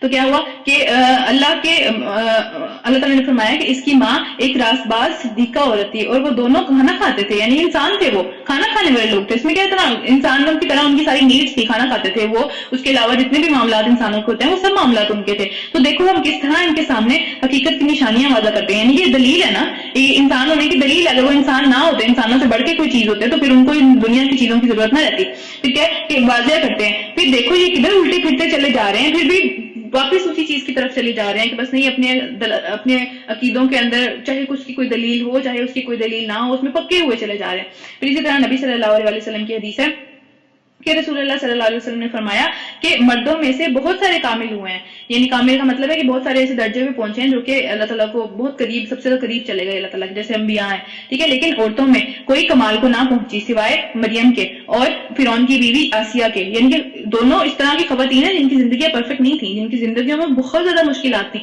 ایک وہ تھی جو کہ جس کا کوئی شوہر نہیں تھا لیکن اس کی اولاد تھی, اور اس نے ایک طرح سے اس کو پروف کرنا تھا کہ یہ اللہ تعالیٰ کی طرف سے آیا ایک طرح سے, ٹھیک ہے. تو کتنی مشکل ان کی زندگی تھی, کس قسم کے الزامات ان کے اوپر لگائے گئے, کس قسم کے ان کی پوری زندگی کے اندر معاملات تھے, ٹھیک ہے. اس کے علاوہ دوسری فرعون کی بیوی تھی, مطلب سوچے اتنا برا اس کا شوہر، دنیا میں اس جیسا برا شوہر کسی کو نہیں ملا جیسا اس کو برا شوہر ملا، لیکن وہ اللہ کے کتنے قریب چلی گئی. ٹھیک ہے، تو یہ چیزیں جو دنیا کے معاملات ہیں، دنیا کی پریشانیاں ہیں، یہ ساری کی ساری ہر ایک کے ساتھ آتی ہیں. ٹھیک ہے، اس میں آپ کس طرح سے اس کو استعمال کر کے اللہ کے کتنا قریب چلے جاتے ہیں، یہ میٹر کرتا ہے. اصل میں دنیا میں ہر بندہ آزمائش کے لیے آیا ہے اور ہر بندہ ہی آزمائش دے کے جائے گا، کوئی ایسے نہیں جا سکتا. ٹھیک ہے، تو یہ سوچنا کہ اس کے لیے یہ کام کرنا آسان ہے، میرے لیے بہت مشکل ہے، اس کے لیے یہ کام کرنا وہ تو کر لے گا، اس کے لیے تو کوئی مسئلہ ہی نہیں ہے، میرے لیے دیکھو یہ بھی مسئلہ، یہ بھی مسئلہ، یہ بھی مسئلہ ہے، تو ان مسئلے آپ کے لیے ہیں وہ. ٹھیک ہے، لیکن ہر بندہ کہیں نہ کہیں مسئلوں کے اندر گھرا ہوا ہے، تو اس میں سے نکل کے یہ سب سے زیادہ برا شوہر جس کو ملا ہو وہ بندہ یہ کام اللہ کے سب سے زیادہ قریب ہو گیا. سوچیں. ٹھیک ہے، تو یہ ایک طرح سے ہمارے لیے ایک سبق کی بات ہے کہ یہ سارے کے سارے ایکسکیوزز صرف ہماری اپنی ذات تک ہیں، ہم ان سے نکلنا چاہیں تو ہم نکل بھی سکتے ہیں اللہ تعالیٰ کی مدد سے. ٹھیک ہے، تو پھر کیا کہ اچھا، اور دوسری بات یہ ہمیں معاف کرنے کی جو بات ہوئی ہے، اللہ تعالیٰ بار بار معافی دیتا جاتا ہے. تو کیا ہے کہ استغفار جو ہے وہ قبول اللہ تعالیٰ کرتے ہیں. جب ہم استغفار کرتے ہیں تو قبول کرتا ہے اللہ تعالیٰ. وہ کب قبول کرتا ہے؟ جب ہم شرمندہ بھی ہوتے ہیں اس چیز کے اوپر. ٹھیک ہے، کہ نہیں ہمیں یہ چیز نہیں کرنی چاہیے تھی، ہمارے دل کے اندر جو شرمندگی ہے وہ ہونی چاہیے. ٹھیک ہے، رسول اللہ صلی اللہ علیہ وسلم نے حضرت عائشہ سے فرمایا کہ اگر تم گناہ کے قریب ہوتی ہو تو اللہ تعالیٰ سے توبہ کیا کرو، کیونکہ بچنے کا صرف ایک طریقہ ہے اللہ تعالیٰ کے ناراضگی سے، اللہ تعالیٰ کے ایک طرح سے عذاب سے بچنے کا صرف یہی طریقہ، دنیا میں بھی اور آخرت میں بھی. دیکھو حدیث میں نبی صلی اللہ علیہ وسلم نے فرمایا کہ توبہ کرنے کے بعد، استغفر اللہ کرنے کے بعد جس نے بقیہ زندگی نیک کاموں کے اندر گزار دی، اس کے پچھلے گناہ بھی معاف ہو جائیں گے. یعنی کہ جو بچتا رہا پہ تقویٰ کے اوپر چلا گیا، تقویٰ کا مطلب کیا ہے؟ بچنا. ٹھیک ہے، تو وہ بچتا چلا گیا، اللہ تعالیٰ سے ڈر کے اس نے تقویٰ میں ساری زندگی گزاری، تو کیا ہوا کہ وہ اس کے اگلے گناہ بھی معاف کر دیے، پچھلے گناہ بھی معاف کر دیے جائیں گے جو اس نے پیچھے سارے گناہ کیے. لیکن اگر کوئی برے کاموں میں واپس پلٹ گیا، یعنی کہ اس نے منہ سے توبہ کی لیکن اس کے بعد کیا ہوا، واپس اسی کاموں میں پلٹ گیا اور پھر واپس نہیں پلٹا، تو کیا ہوا، اس کے اگلے کا بھی حساب لیا جائے گا اور پچھلے کا بھی حساب لیا جائے گا، وہ معاف نہیں کیا جائے گا. تو توبہ کے لیے شرط ہے پہلی کہ دل کے اندر جو ہے وہ ایک ندامت ہونی چاہیے، اور دوسری شرط یہ ہے کہ جو ہے نا اس میں پھر آپ کا عمل بھی چینج ہونا چاہیے. یہ نہ ہو کہ بھائی اچھا ٹھیک ہے عمل چینج ہونا چاہیے، سی بات ہے، انسان گرتا ہے، کھڑا ہوتا ہے، ایک عادت بنی ہوئی ہوتی ہے کہ کوئی خدا نخواستہ بری آتے ہیں تو اس کے اندر کیا ہے کہ وہ عادت پڑی ہوئی ہوتی ہے انسان کو، تو اس میں کیا ہے گرتا ہے پھر کھڑا ہوتا ہے، پھر گرتا ہے پھر کھڑا ہوتا ہے. ہر حال میں جب بھی گرے گا اس کو کھڑا ہونا ہے. صرف کھڑا ہونے کا اللہ تعالیٰ نے کہا، پرفیکشن مانگی نہیں ہے اللہ تعالیٰ نے. ٹھیک ہے، اللہ تعالیٰ نے صرف یہ کہا کہ واپس پلٹ جاؤ. توبہ کا مطلب ہی یہ ہے واپس پلٹنا. ٹھیک ہے، واپس پلٹ جاؤ. ظاہر سی بات ہے شیطان ہر وقت اور زیادہ کوششیں کرتے چلا جا رہا ہے، جو کوشش کر رہا ہے واپس آنے کی اس کے اوپر تو ظاہری بات ہے وہ اپنے سارے کے ساری فوج لے کے آئے گا کہ کسی طرح یہ واپس نہ چلا جائے. تو ظاہر سی بات ہے وہ مشکل کام ہے، لیکن یہ کہ اللہ تعالیٰ نے جو مانگا ہے وہ پرفیکشن نہیں مانگی، وہ صرف پلٹنا مانگا ہے. تو اللہ تعالیٰ ہم سب کو توبہ کرنے والا، اس دنیا کے اندر اپنے سارے اعمال کے اندر سے توبہ کرنے والا اور بچ کے چلنے والا بنا دے، تاکہ ہم جو ہے وہ آخرت میں انشاءاللہ کامیاب ہو سکیں. آخرت میں ہم سب اسی طرح کی محفلوں میں بیٹھے ہوں جس میں ہم جو ہے وہ انشاءاللہ جنت کے اندر باتیں شاتیں کر رہے ہوں. ربنا تقبل منا انک انت السمیع العلیم وتب علینا انک انت التواب الرحیم.